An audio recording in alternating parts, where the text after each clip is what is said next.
Hello everyone, this is Kenny Omega and you are watching Reversal. When I'd made my first trip to Japan, it was in 2008, there was still a huge arcade culture there.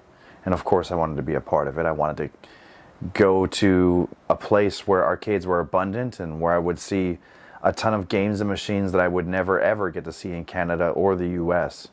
And it just so happened that on that day, it was the release of Street Fighter 4. Maybe not that day specifically, but it had just come out.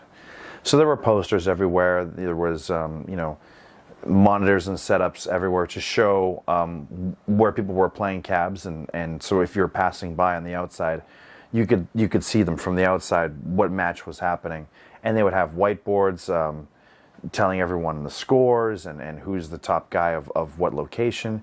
It was like a really big deal. So I thought, wow, a new Street Fighter, and it looks great. The sprites are huge, sounds fantastic. Everyone seems pretty excited about it.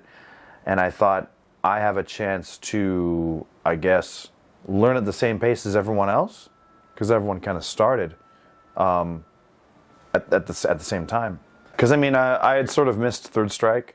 I had caught Third Strike every now and then at my local theater, and I believe one of my buddies that I worked with at a grocery store, he had Third Strike for his Dreamcast, and I played it just super casually. Like I played on pad, and he had like a Dreamcast stick and all that, and I didn't really get into it. But for Street Fighter 4, I really wanted to get it, study it, and become a better player. But I didn't even know what that meant. I didn't know how to do that. So that's when it started. That's when I started to go to the arcades and watch people live. I would watch streams. I would watch everything I could.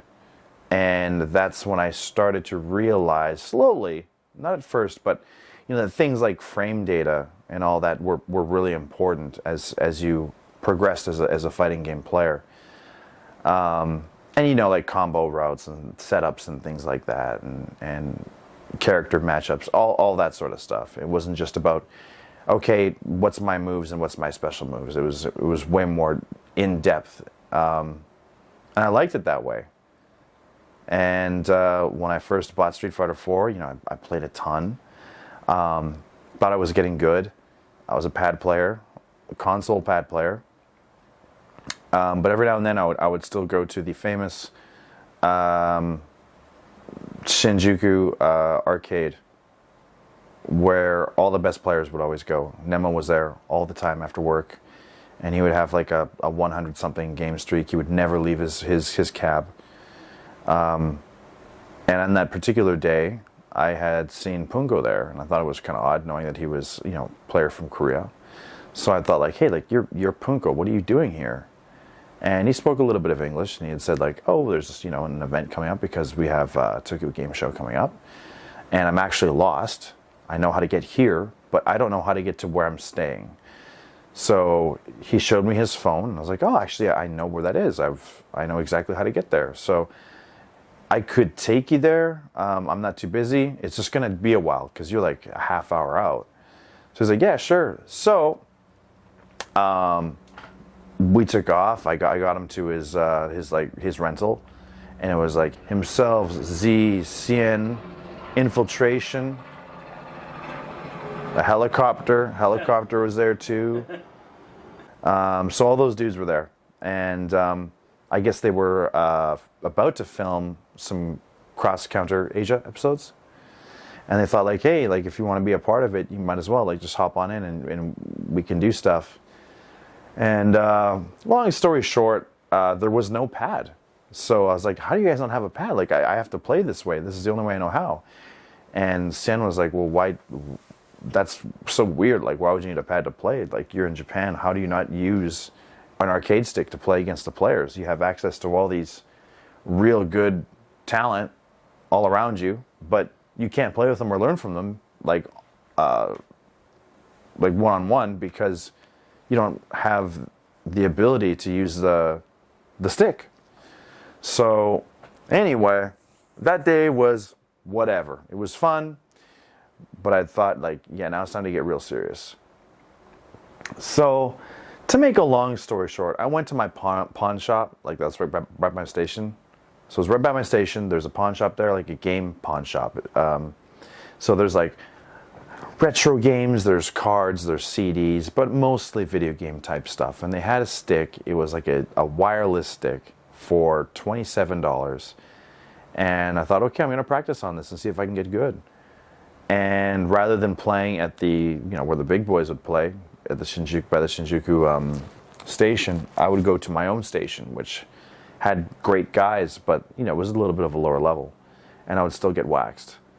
And I think I maybe posted a story or two about like how, stick training has been difficult and it's not going so great or whatever, and I might give it up. And I think it was Mark Mann, of all people, who had seen that and said like, oh, like, well, let me hook you up then. We'll get you a good stick. So remember, that was my first TE2. It was the yellow and blue Chun stick, so it was great.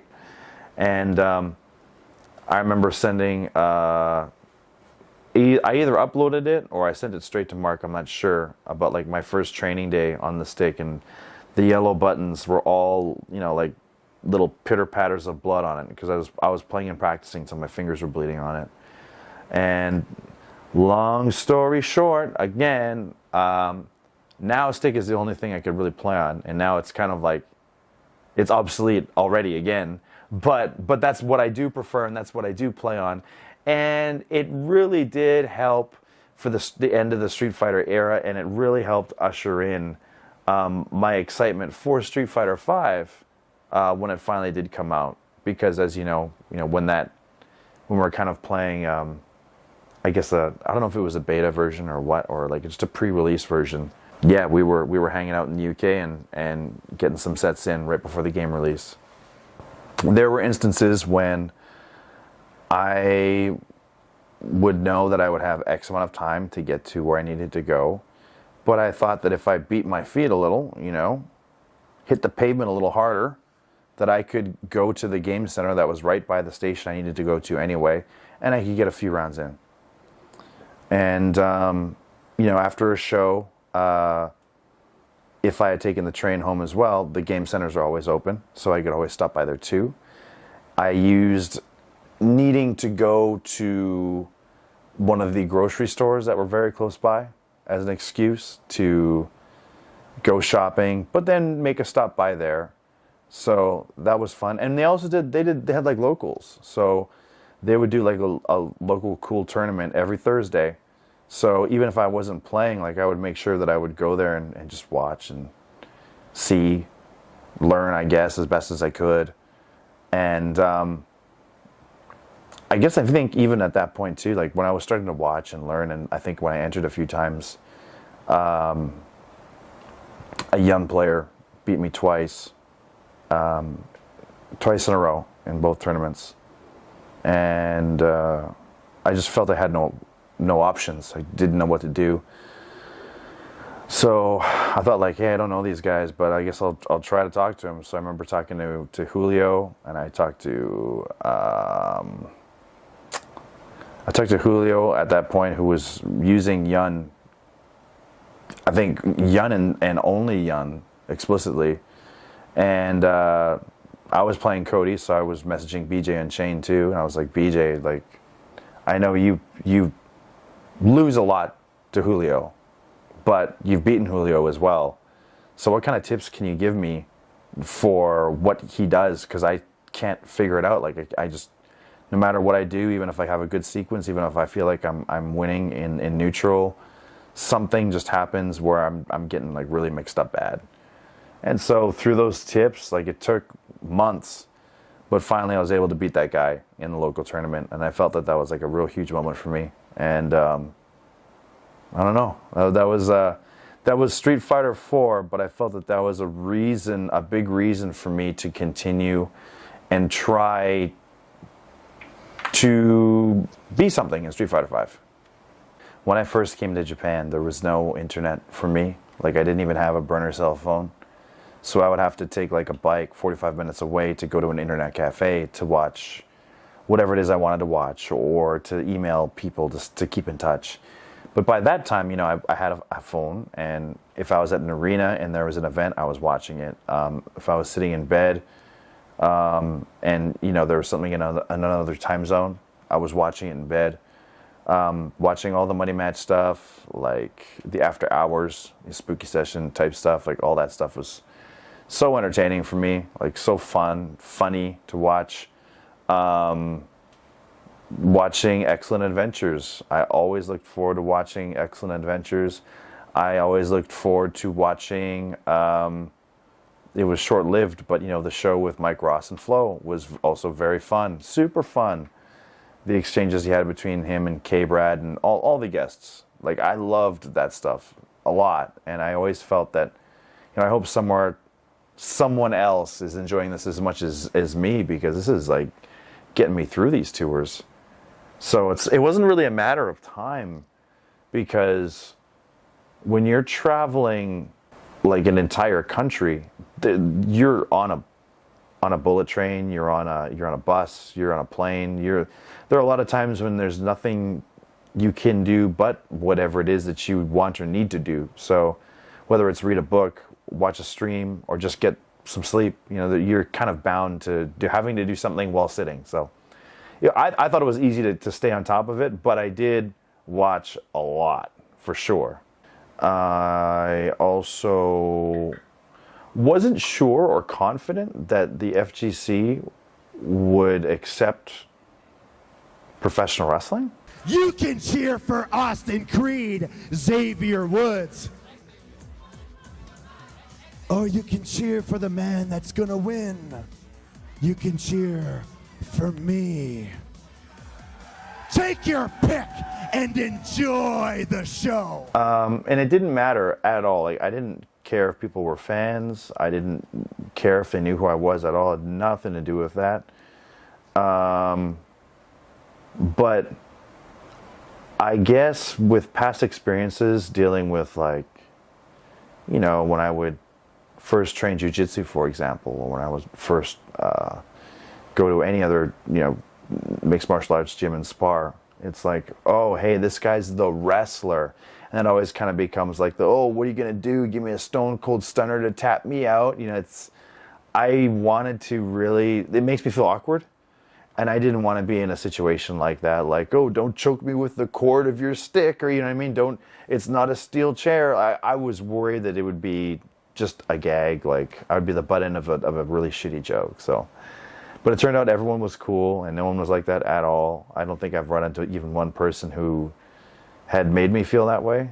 And generally, I don't think people do that anymore either. It was just an odd time, like when I was in my early 20s, when just like wrestling was just, I guess, an embarrassment, just worldwide embarrassment. And if you were doing it, or if you were a fan of it, you were just made fun of. And luckily, by the time I had sort of hopped onto the Street Fighter train, it was more accepted. When I watch, or when I would watch streams, especially Money Matches, certain personalities would definitely strike me more as entertaining, and I would want to watch them more. And sometimes it was because of the way that they would play, and sometimes it was because of the person themselves. So I was a big fan of Punko. Why? Because he had incredible execution. You had no idea what was going through his mind when he played, because he would do anything at any point in time.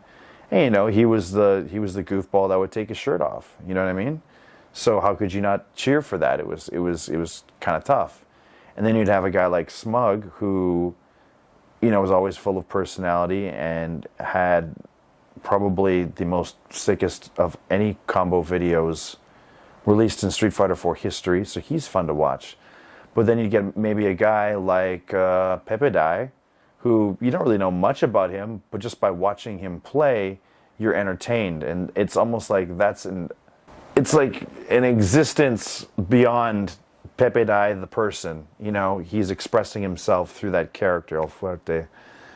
And alternatively, maybe the way that some other people play, they may irk you a little bit, and you might actively cheer for them to lose.